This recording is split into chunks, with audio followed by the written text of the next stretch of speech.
You ever feel that? That mental fog after an hour of scrolling that you just can't seem to shake? It's a feeling so many of us have that it's actually got a name now: brain rot. So today, we're going to dig into what that really means and, more importantly, how to reclaim your focus. Yeah, if this slide hits a little too close to home, trust me, you are not alone. It's that weird moment when you finally look up from your phone and you realize hours have just vanished, and you're left with this weird haze in your head. It's a feeling pretty much everyone with a smartphone knows, and we're about to break it down. All right, so what's really going on when we feel this way? Let's pull back the curtain on this so-called digital fog and see what's actually happening to our minds. Okay, first things first. Brain rot isn't some official medical diagnosis. But as this slide lays out, it's a perfect label for a very real feeling. Just think about it as a kind of cognitive overload. Our brains are getting hit with this tidal wave of information. Endless feeds, nonstop notifications. It's kind of like a muscle, right? If you just keep working it and working it with no break, it gets totally exhausted. That's the mental fatigue we're talking about. And yeah, this stuff shows up in ways we all recognize. You've got zombie scrolling, when your thumb is moving but your brain is completely checked out. Then there's doom scrolling, where you get sucked into this vortex of bad news. And it goes deeper into things like compulsive gaming or that constant nagging urge to check your social media. These aren't just bad habits. They're basically the symptoms of this mental exhaustion. So what's going on inside our heads? Because this isn't just about feeling a little tired. There is some seriously fascinating and honestly kind of alarming science at play here. Our own tech is literally hijacking the ancient wiring of our brains. Check this out, because this slide breaks it down perfectly. On the left, you've got your brain's natural reward system. It's pretty simple. Dopamine guides us to things we actually need, like food or real human connection. But then look at the right. Digital triggers. A like, a new notification, an endless feed. They tap into that exact same system, but they create this tangled, compulsive loop. And here's the crucial difference. It doesn't create satisfaction. It just creates a constant desire for more. Okay, and this is where things get, well, a little scary. We're not just talking about temporary chemical changes anymore. New research is showing that this constant digital fire hose can lead to actual physical changes in the very structure of our brains.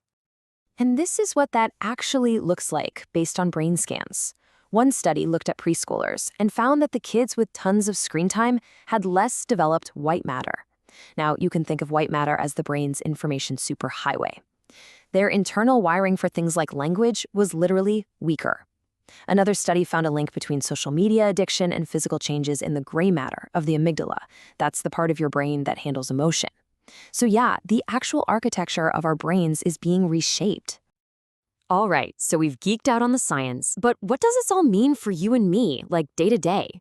What's the real price we pay for being in this state of constant digital distraction? Well, it means we start to lose some of our most important mental tools.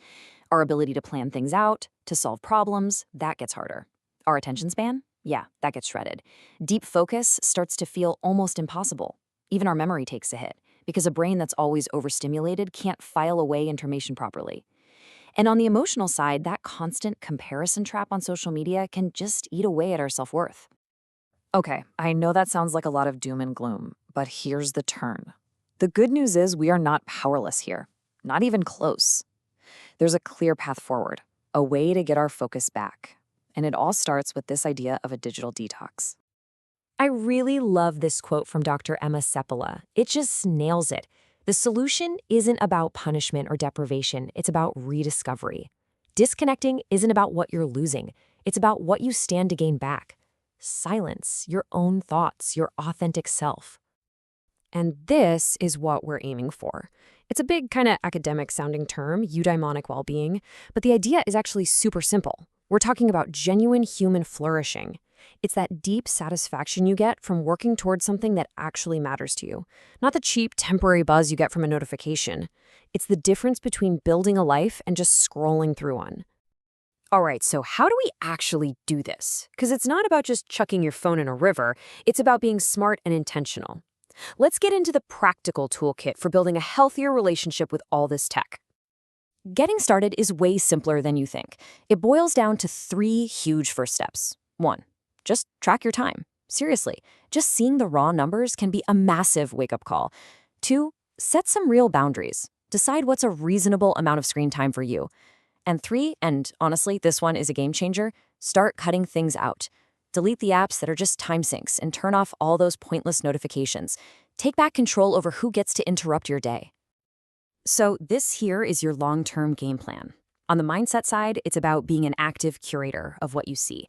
And on the action side, it's about creating real physical boundaries, like tech-free zones in your house. And here's why this works so well. When you do something like learn a new skill or just hang out with friends in person, you're giving your brain a totally different and much healthier kind of reward. It helps reset that hijacked dopamine system and reminds your brain what real satisfaction feels like. And look, if you're still on the fence, just remember this one number: 7. Just 7 days. A study found that taking only 1 week off social media gave people a huge, significant boost in their well-being. Think about that. 1 week. That is an amazing return on your investment. So we're going to leave you with this final thought. Your attention, it's the most valuable thing you own. And right now, there is an entire economy built on hijacking it, on fighting for every last second of your focus. So the only question left is, who or what are you going to give it to?